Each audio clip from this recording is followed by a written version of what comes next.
अब जितने ग्रुप्स में आप ज्वाइन थे वो सारे ग्रुप में ऑटोमेटिकली आप ऐड हो जाओगे। तो अगला व्यक्ति क्या करेगा, उन ग्रुप से आपके नंबर्स को उठा लेगा कि आपके जो रियल कॉन्टैक्ट्स हैं उनके नंबर्स उसको मिल गए।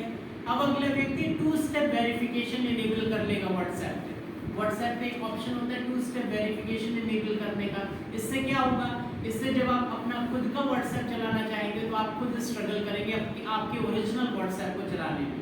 और अगर उसने 2 स्टेप वेरिफिकेशन इनेबल कर दिया तो आपको आपके खुद के व्हाट्सएप का एक्सेस 1 हफ्ते बाद मिलेगा। हालांकि ये तरीके हैं कि हम उसके व्हाट्सएप को बंद करा सकते हैं, थोड़ा सा अलर्टनेस अवेयरनेस चाहिए तो हम उसके व्हाट्सएप के यूज को तो बंद कर सकते हैं, बट आपका खुद का व्हाट्सएप आप 1 हफ्ते बाद चला पाएंगे, within a week time लगता है। तो जनरली इसमें 5-6 दिन व्हाट्सएप समय ले लेता है। जब आप खुद का व्हाट्सएप, आप सोचिए आज की डेट में अगर 5 दिन आपका व्हाट्सएप ना चले तो क्या सिचुएशन आपकी रहेगी। So the same thing is going on nowadays. ऐसे बहुत सारे केसेस आए हैं और मैं बता रहा हूँ मेरे पास खुद पिछले 1 हफ्ते में 40 से 50 ऐसे केसेस रिपोर्ट हुए हैं अलग अलग जगह से जिनका व्हाट्सएप कॉम्प्रोमाइज हुआ। और कॉम्प्रोमाइज करने का तरीका यही है कि मान लीजिए किसी व्यक्ति ने आपका व्हाट्सएप हैक किया, अब आपके व्हाट्सएप के उसको 70 लोगों के नंबर मिल गए, वो 70 लोग भी कई लोग आपस में एसोसिएटेड होंगे, तो एक दूसरे की डिटेल्स का यूज करके ये फ्रॉड्स परफॉर्म करते हैं कि अभी आपके एक फ्रेंड ने अपग्रेड करा लिया 5G, अब आप भी अपग्रेड करा लें।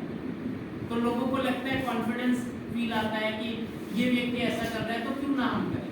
तो ऐसे बहुत सारे केसेस आ रहे हैं जिससे अलर्ट रहने की जरूरत है।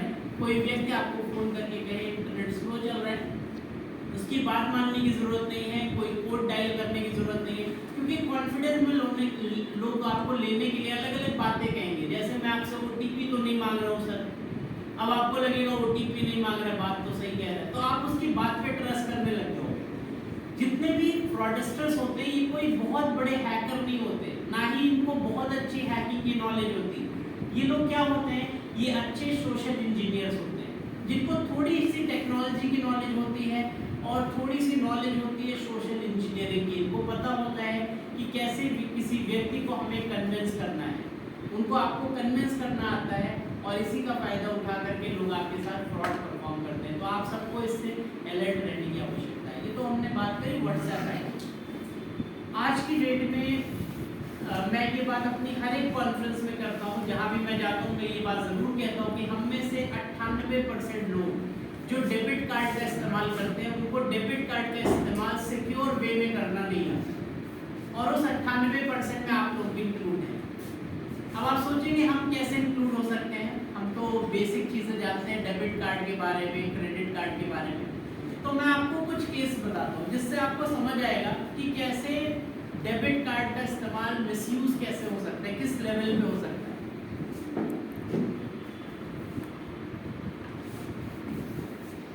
अब से कुछ महीनों पहले एक केस आया था मेरे पास जिसमें क्या हुआ, एक महिला रिक्शा से जा रही थी, एक बंदा आया बाइक से, उसने उस महिला का पर्स छीन करके चला गया। उस महिला को लगा पर्स में रखे हुए 1500-1600 रुपए चले गए। महिला पास के पुलिस स्टेशन में गई, कंप्लेन लॉन्च करा रही थी। जब वो कंप्लेन लॉन्च कर रही थी तभी उसको याद आया कि उसके पर्स में उसका डेबिट कार्ड और उसका फ़ोन रखा हुआ था। उसने पुलिस वाले का फ़ोन लिया, अपने डेबिट कार्ड को ब्लॉक कराने के लिए SBI कस्टमर केयर को फ़ोन किया तो उसको पता लगा उसके अकाउंट में रखे हुए 85,000 रुपये खर्च किए जा चुके हैं। जिस व्यक्ति ने उस महिला का पर्स छीना था उसने क्या किया, उसने देखा उसमें डेबिट कार्ड रखा हुआ था, उसने डेबिट कार्ड की डिटेल्स को पेटीएम की वेबसाइट पे इंटर किया। ई-वॉलेट में पैसे ऐड करने की को कार्ड का number, expiry date, CVV enter किया। फिर फ़ोन पे OTP आ रहा था। OTP उस महिला ने अपने फ़ोन पे नोटिफिकेशंस को हाइड कर रखा था। उस फ्रॉडस्टर ने क्या किया, सिम कार्ड निकाला, एक दूसरे फ़ोन में सिम कार्ड लगाया, OTP एक्सेस किया। OTP एक्सेस करने के बाद ई-वॉलेट में पैसे ऐड किए 85,000 रुपीज़। उन पैसों को ट्रांसफ़र किया 2 अलग अलग बैंक अकाउंट्स में और वो पैसा दिल्ली के ATM का इस्तेमाल करके विड्रॉ कर लिया गया और ये सब कुछ विद इन 35 मिनट्स हुआ। आप समझ सकते हैं किसी व्यक्ति के लिए अगर किसी आपके अकाउंट में अगर आपने 10 लाख रुपए रखे हैं, वो 10 लाख किसी को गायब करने तो उसको सिर्फ 2 चीज़ों की आवश्यकता है। वो 2 चीज़ें कौन सी हैं, एक आपका कार्ड, दूसरा आपका फ़ोन। अगर ये 2 चीज़ किसी के हाथ लग जाए तो आपने अगर अपने अकाउंट में 5 लाख रुपए, वो 5 लाख रुपए रिस्क में है, इज इट और नॉट, बताइए। और जो महिलाएं होती है उनके पर्स में उनका डेबिट कार्ड और फोन दोनों होता है, ये चीज़ रिस्क पे है या नहीं, आप बताइए। और हाँ, एक बात और, अगर मान लीजिए कई बार क्या होता है, ऐसे केसेस भी आते हैं कि जैसे केस आया था अभी 2-2.5 महीने पहले, नोएडा का एक केस आया था। एक प्रोफेसर साहब हैं, वो अपनी फैमिली के साथ एक रेस्टोरेंट में गए, 5 स्टार होटल में, बर्थडे पार्टी सेलिब्रेट करी और उनका बिल आया 18,000 रुपये का। जब उनको बिल पे करना था तो उन्होंने बोला, उस वेटर को बोला कि मशीन ले आओ, मैं कार्ड से स्वैप करूँगा। उसने कहा आप एक काम करिए सर, आपको वहाँ तक चलना पड़ेगा। तो उन्होंने कहा ऐसा करो, ये मेरा क्रेडिट कार्ड है, इसका पिन ये है, तुम कार्ड को स्वैप कर लो। प्रोफेसर साहब के दिमाग में क्या चल रहा था कि अगर मैं इस व्यक्ति को अपना कार्ड दे रहा हूँ तो क्या है, इसको मैंने जैसे ही कार्ड दिया, जब ये स्वैप करके लाएगा तो स्लिप लेकर के आएगा जिसपे 18,000 रुपये लिखे रहेंगे, मेरे मोबाइल पे SMS आएगा 18,000 डेबिट होने का, तो चिंता की कोई बात नहीं, बाद में ये कार्ड मेरे पास होगा, इसलिए कोई टेंशन की बात नहीं। ये प्रोफेसर साहब के दिमाग में था, उन्होंने कार्ड दिया, वैसे ही वो 18,000 रुपये स्वैप हुए। लेकिन 15 दिन के बाद एक SMS आया जिसमें एक नहीं कई SMS आए रात में 2 बजे के आसपास, और जितनी उनकी क्रेडिट लिमिट थी वो सारे पैसे खर्च कर डाले गए। लगभग 9 लाख रुपए के आसपास का ट्रांजैक्शन परफॉर्म किया गया उनके अकाउंट से। ये ट्रांजैक्शन हुआ कैसे?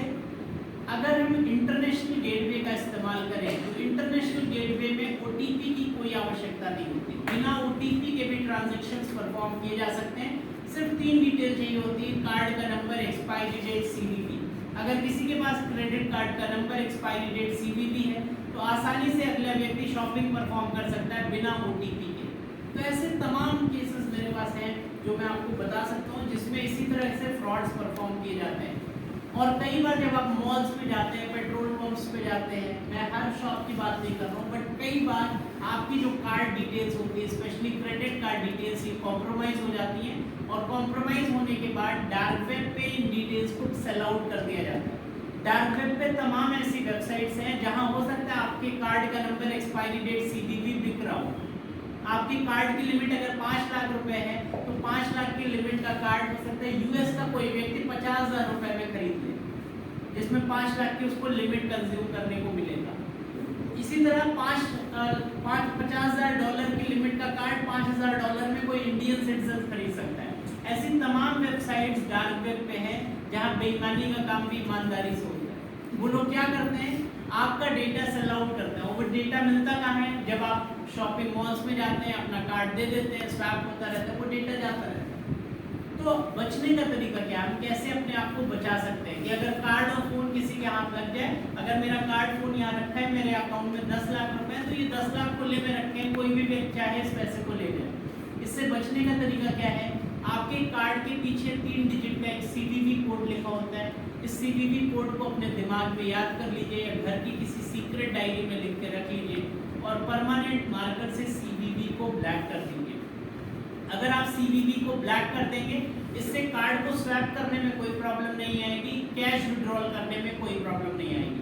CVV की आवश्यकता सिर्फ आपको तब होती है जब आपको ऑनलाइन शॉपिंग परफॉर्म करनी होती है, क्योंकि कार्ड आपका है तो इससे ऑनलाइन शॉपिंग आप ही करेंगे। तो इस CVV का पता सिर्फ आपको होना चाहिए, आपके अलावा किसी और व्यक्ति को इसका पता नहीं होना चाहिए। तो CVV अगर आप हिडन रखेंगे, उस केस में अगर सोचिए आपका कार्ड और फोन गिर भी जाता है या आपके घर में कोई फीमेल है, उनका पर्स कहीं गिर भी जाता है, तो भी चिंता की कोई बात नहीं, क्योंकि आपके पास सफिशिएंट टाइम रहेगा और बिना CVV के ऑनलाइन शॉपिंग के नाम पर 1 रुपए भी खर्च नहीं किए जा सके। तो इससे हम लोगों को अलर्ट रहने की जरूरत है। तो आजकल बेसिकली जितने अटैक्स हो रहे हैं, जितने साइबर क्राइम्स हो रहे हैं, अधिकतर में सोशल इंजीनियरिंग इन्वॉल्व है। तो आप सबको सोशल इंजीनियरिंग से बच के रहने की जरूरत है। और जितने फ्रॉडस्टर्स हैं ये कहीं ना कहीं क्रैक करते हैं सोशल इंजीनियरिंग में और लोगों को फंसाते हैं। एक पॉइंट और बेसिकली बता करके फिर मैं अपनी बात खत्म करूंगा, जिससे आप लोग अपनी क्वेरीज पूछ सकें। आजकल सबसे ज़्यादा UPI रिलेटेड फ्रॉड हो रहे हैं। UPI रिलेटेड फ्रॉड इसलिए हो रहे हैं क्योंकि पिछले 1 साल में लगभग 84% ट्रांजैक्शन जो ऑनलाइन हुए हैं वो UPI के माध्यम से हुए हैं। इसी तरह UPI से संबंधित साइबर क्राइम भी हो रहे हैं। कैसे साइबर क्राइम हो रहे हैं? इसमें भी सोशल इंजीनियरिंग यूज़ की जाती है। कैसे? जैसे अभी कुछ महीनों पहले महिला ने एक वेबसाइट पे एडवर्टीजमेंट डाला, उसको अपना फर्नीचर बेचना था, तो उसने लिखा कि 25,000 रुपये में हम फर्नीचर बेच रहे हैं। एक बंदे ने फ़ोन किया, बोला मैडम आपका फर्नीचर परचेज करना है, मैं आपको पैसा गूगल पे भेज दे रहा हूँ। उसने कहा अपना गूगल पे नंबर बताइए। महिला ने जैसे ही नंबर बताया, जब आप गूगल पे पेमेंट करने चलते हैं तो दो ऑप्शन आते हैं, एक होता है रिक्वेस्ट, दूसरा होता है पे। उसने कहा रिक्वेस्ट, उसने क्या किया, रिक्वेस्ट ऑप्शन पे क्लिक किया, 25,000 एंटर किया, रिक्वेस्ट मनी पे क्लिक किया, महिला के पास नोटिफिकेशन गया जिसमें लिखा था पे डिक्लाइन। उसने कहा मैडम मैंने 25,000 भेजे हैं, डिक्लाइन पे क्लिक मत करिएगा नहीं तो पैसा खाते में नहीं जाएगा। पे पे क्लिक करके अपने अकाउंट में 25,000 पे कर लीजिए। महिला ने जैसे ही पे पे क्लिक किया, पिन एंटर किया, उस महिला के अकाउंट से 25,000 रुपए कट गए, वो पैसा फ्रॉडस्टर के अकाउंट में चला गया। तो ये क्या था, ये सोशल इंजीनियरिंग था जिसका इस्तेमाल करके इस तरह के फ्रॉड किए जाते हैं। इसी तरह एक इंस्पेक्टर साहब है मुरादाबाद में, उनके पास फोन आया, बोला पहचाने इंस्पेक्टर साहब? क्या नहीं पहचान नहीं पा रहा हूँ। अरे भूल गए भाई साहब, संतोष जी के साथ मुलाकात हुई थी, इंस्पेक्टर संतोष के साथ हमने बैठ के 1 साल पहले चाय पी थी, कुछ याद आया? तो उन्होंने एक नाम गेस किया, बोला ये बोल रहा हूँ। तो उसने कहा हाँ यही बोल रहा हूँ, और कैसे हैं आप? बोला बढ़िया हूँ।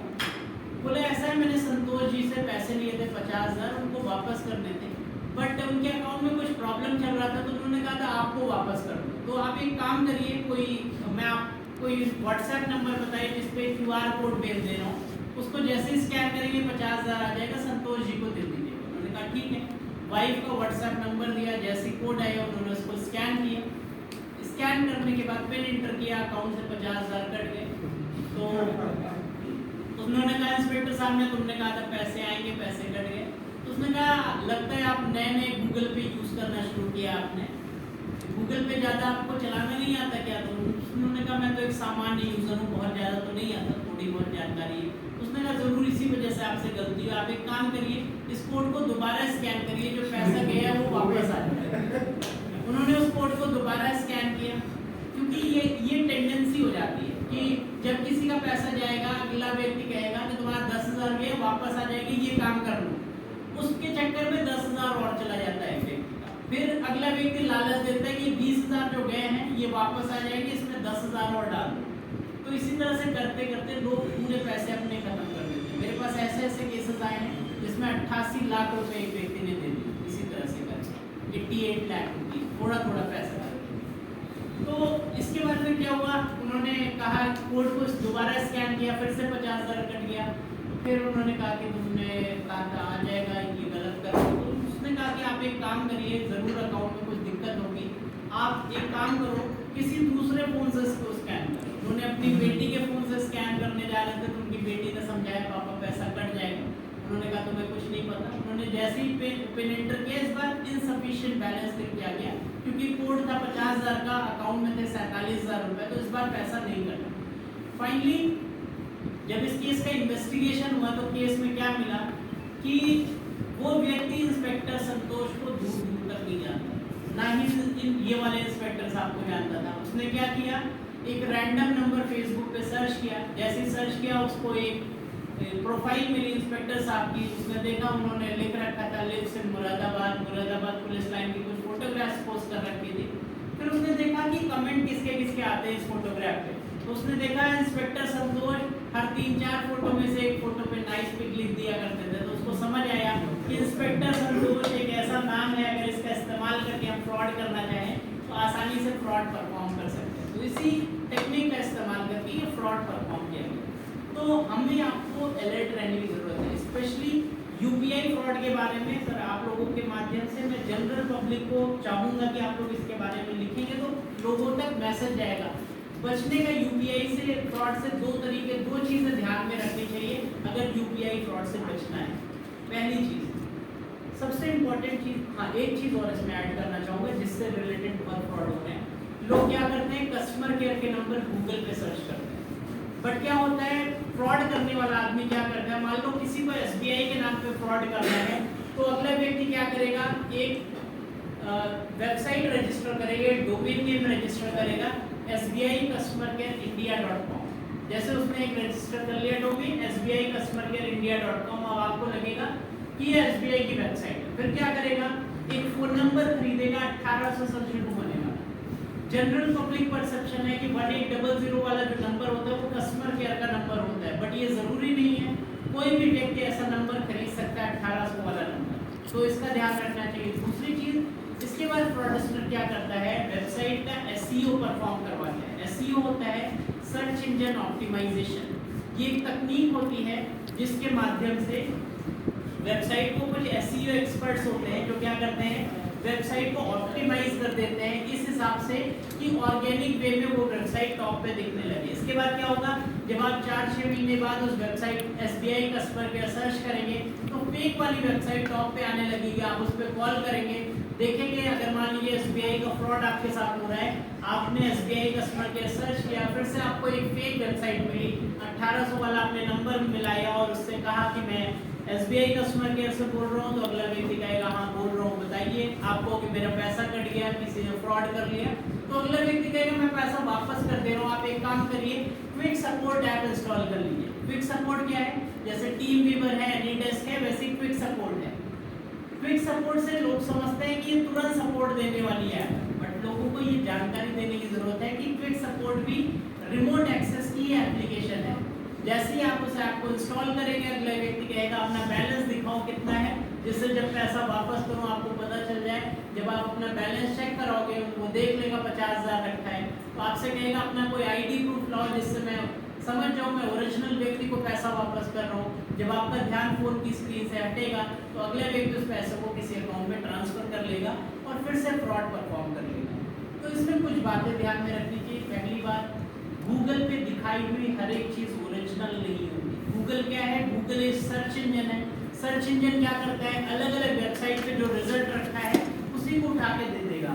अगर मैं एक वेबसाइट बनाऊं, वहां लिख दूं Rahul Mishra is the prime minister of India और गूगल पे सर्च करूं तो ये भी लिख के आएगा Rahul Mishra is the prime minister of India, तो क्या मैं प्रधानमंत्री हो गया गूगल पे दिखने से? तो ये बात लोगों को हमें समझाने की जरूरत है कि क्या गूगल पे जो दिख रहा है वो ओरिजिनल नहीं है। अपना दिमाग लगाइए, कभी भी कस्टमर केयर का नंबर गूगल से सर्च मत करिए, हमेशा ऑफिशियल वेबसाइट पे जाकर के देखिए, या कार्ड के पीछे नंबर लिखा होगा उस पर आप विश्वास कर सकते हैं, उस पर कॉल कर सकते हैं। तो ये तरीका है जिससे रिकॉग्नाइज करेंगे कि ओरिजिनल कस्टमर केयर से हमारी बात हो रही है या नहीं।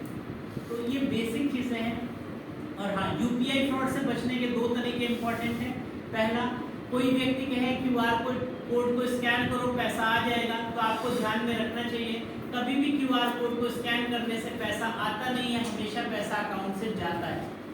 क्यूआर कोड स्कैन करने से कभी भी पैसा आएगा नहीं, हमेशा पैसा जाएगा। कोई कहे पैसा आ जाएगा तो दिमाग खोल लीजिए, क्यूआर कोड स्कैन करना आपने कभी भी क्या पैसा आया, हमेशा पैसा गया। दूसरी चीज, अगर कोई व्यक्ति कहे मैं आपको पैसा दे रहा हूँ, आपको लगे पैसा मिलने वाला है और पिन एंटर करने की बारी आ जाए तो अपना दिमाग खोल लीजिएगा, जैसे ही पिन एंटर करेंगे पैसा अकाउंट से जाएगा, कभी भी पैसा अकाउंट में आएगा नहीं। ये 2 बातों का ध्यान रखेंगे तो 80% फ्रॉड जो आजकल हो रहे हैं यूपीआई से संबंधित, उससे हम अपने आप को बचा सकते हैं। तो ये बेसिक बातें मेरी ओर से मैं बताना चाहूँगा। बाकी आपके कुछ क्वेश्चन हो तो प्लीज। व्हाट्सएप हैकिंग से कैसे बच सकते हैं? व्हाट्सएप को देखिए, व्हाट्सएप हैकिंग से बचने का सिंपल तरीका है, कभी भी कोई कोड डायल ना करें। कोई व्यक्ति कह रहा है ये कोड डायल कर दो, कोई कोड डायल करने की आवश्यकता नहीं। कोई 5G अपग्रेड करने के लिए कोड डायल करने को कह सकता है, ऐसे किसी कोड की आवश्यकता नहीं है। सबसे आसान काम है, आप 198 डायल कर दीजिए। अगर आपका मोबाइल से रिलेटेड कोई इशू है तो आपका डायरेक्टली कस्टमर केयर पे जाएगा, तो कस्टमर केयर से आप अपनी क्वेरीज कर सकते हैं। बट कोई इनकमिंग कॉल पे कोई व्यक्ति ऐसी बातें कह रहा है तो उसको इग्नोर करने की आवश्यकता है। और हाँ, इसमें एक चीज़ और हो रहा है, व्हाट्सएप पे लोग डीपी लगा करके पैसे मांगने का ट्रेंड चल रहा है। जैसे जो अधिकारी हैं जिनकी पिक्स पब्लिकली अवेलेबल है, तो क्या करते हैं लोग, उनकी प्रोफाइल फोटो लगा करके फिर उनके सबऑर्डिनेट्स को मैसेज करते हैं कि this is my personal number, give me 50,000 rupees, I will return you tomorrow. तो दिमाग ये लगाना चाहिए कि अगर एक व्यक्ति का एक नंबर मेरे पास सेव है पहले से, तो ये व्यक्ति मुझे दूसरे नंबर से मैसेज क्यों करेगा। और अगर करने भी लगे तो भी समझ लीजिए कि इस व्यक्ति का व्हाट्सएप हैक हो सकता है। जैसा मैंने अभी बताया कि कॉल फॉरवर्डिंग लगा करके आपका ओरिजिनल व्हाट्सएप भी हैक हो सकता है, तो भी उस केस में पैसा जमा करने की आवश्यकता नहीं है जब तक ओरिजिनल व्यक्ति से आपकी फोन पे बात ना हो किसी और नंबर। जैसे व्हाट्सएप पे तमाम डॉक्यूमेंट्स आते हैं, हम लोग उसको स्टार्ट कर देते हैं कि खासकर हम लोग का स्टार्ट किया तो कब्जेट में पड़ा है, वो भी फिर उसके पास चला जाएगा। नहीं, वो नहीं जाएगा। देखिए, वो इसलिए नहीं जाएगा कि आपका बैकअप चाहिए होगा उसको, जहाँ भी ईमेल आईडी पे, तो जब तक ईमेल आईडी आपकी नहीं मिलेगी उसको, तो आपका और डेटा उसके पास नहीं जाएगा। बट ग्रुप जिसमें आप ज्वाइन है वो चला जाएगा। राहुल जी, एक सवाल मेरा है जी, कि जी। साइबर अपराधी, क्या आपको नहीं लगता कि साइबर अपराधी पुलिस से 2 कदम आगे चल रहे हैं? देखिए, ये हमेशा का गेम रहा है। Hackers are always one step ahead of security professional. ये पुरानी बात है। चोर हमेशा पुलिस से एक स्टेप आगे होता है। जब चोर कोई नई टेक्निक, एग्जांपल के लिए एक सिस्टम की अगर हम बात करें, हैकर्स क्या होते हैं, जो रियल हैकर्स होते हैं उनकी मैं बात कर रहा हूँ। मैं उस सेंस में नहीं कह रहा हूँ ये जो फ्रॉडस्टर्स हैं इनको हम नहीं कह सकते कि they are real hackers, but जो रियल हैकिंग वर्ड है उसमें ये चीज़ ट्रू है कि हैकिंग हमेशा आगे होती है और फिर सिक्योरिटी बाद में सोची जाती है। क्योंकि क्या होता है, ये हमेशा गेम रहा है। आपको बैंक मैनेजर को, पुलिस वाले को बैंक पूरी तरह से सिक्योर लगता है।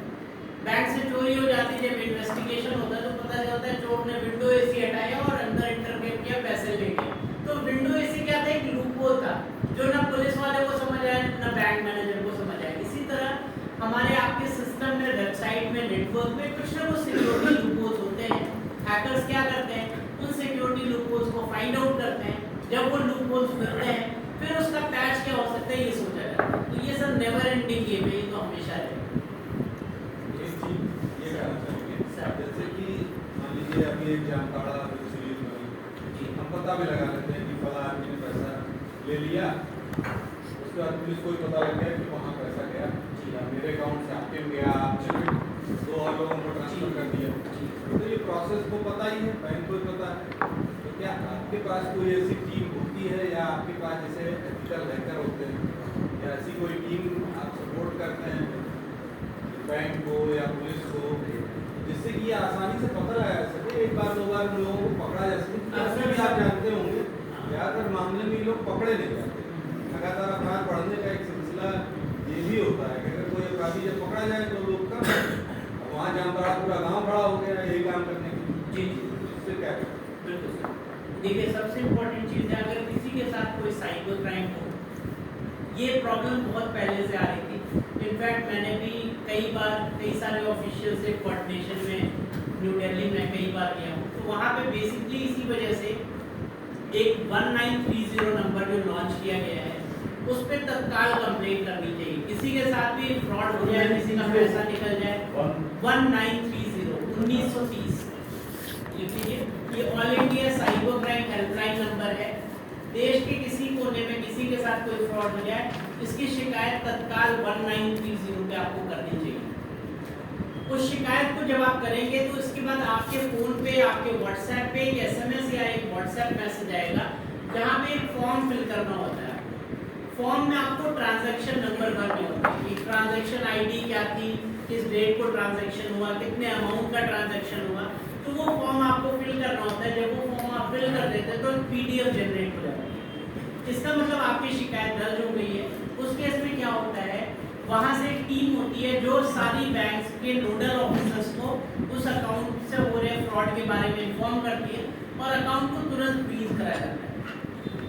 अगर पैसा विड्रॉ नहीं हुआ अकाउंट से, उस केस में काफ़ी हद तक उम्मीद है कि आपका पैसा आपको वापस कर दिया जाएगा। मैं पिछले 10 साल में मैंने खुद लगभग लोगों के 22 करोड़ रुपए वापस कराए हैं। जो पैसे जा चुके थे वो पैसे वापस कराने में मैंने हेल्प आउट किया है। लेकिन वो चीज़ तभी पॉसिबल है जब आप तत्काल रिपोर्ट करेंगे। मैं अगर 22 करोड़ का फिगर बता रहा हूँ तो कहीं ना कहीं ये मेरा फेलियर है, क्योंकि लगभग 100 करोड़ होंगे जो मैं वापस नहीं करा पाया। ठीक है, क्योंकि क्या है, ये इतने बड़े लेवल पे ये फ्रॉड्स हो रहे हैं। इसको कंट्रोल करने के लिए मैंने बहुत सारे सजेशन दिए हैं। मैंने अपनी तरफ से भी काफ़ी कुछ लिख करके दिया है कि क्या करना चाहिए जिससे इसको काफ़ी हद तक मिनिमाइज किया जा सके। तो जब तक वो चीज़ें इम्प्लीमेंट नहीं होती, यहाँ पे बता पाना उसको ठीक नहीं रहेगा। बट कई सारे और भी चीज़ें चल रही बैंकेट में जिससे इस चीज़ को काफ़ी हद तक कंट्रोल किया जा सकता इसमें एजेंसियाँ, अगर पुलिस इसको RBI के चलाता रहता है, जी, जो हमारा इजी मनी के लिए जो अट्रैक्शन है कि हमको कहीं से कुछ मिल जाए, ये जो हमारा एक और लाइन है हमारी सोसाइटी का, इसी को वो एक्सप्लॉइट करते हैं। बिल्कुल सर। तो इसलिए पुलिस क्यों मतलब हम लोग भी ऐसा कुछ ऐसा आ गए, क्या यूपी पुलिस भी ऐसा कुछ चलाती है कि UP police basically cyber awareness programs बीच में अलग अलग जगह पे अलग अलग इंस्टीट्यूशंस में करती रहती है। और इनफैक्ट मेरा खुद का एक एनजीओ भी है जिसने अभी तक लगभग 3 लाख स्टूडेंट्स को 700 से ज़्यादा इंजीनियरिंग कॉलेजेस में तो वर्कशॉप्स करी हैं फ्री ऑफ कॉस्ट, जिसमें हमने बच्चों को बताया कि क्या साइबर क्राइम्स हो रहे हैं, जिससे उनके पेरेंट्स को ये बातें पता चले और मासेस तक ये मैसेजेस हैं। पिछले लगभग 7-8 साल से हम लोग इस पे काम कर रहे हैं। इनोवेटिव आइडियाज़ इन्फोटेक के नाम से हमारी एनजीओ है, जिसने AKTU यूपी पुलिस के साथ टाई अप करके कई सारे प्रोग्राम्स ऐसे कंडक्ट किए हैं। तो बेसिकली ऐसे प्रोग्राम्स को मास लेवल पे कंडक्ट करने की ज़रूरत है, क्योंकि बेसिकली क्या होता है, अवेयरनेस ही सबसे बड़ी चीज़ है। अगर अवेयर रहेंगे लोग तो अपने आप इस तरह के साइबर क्राइम्स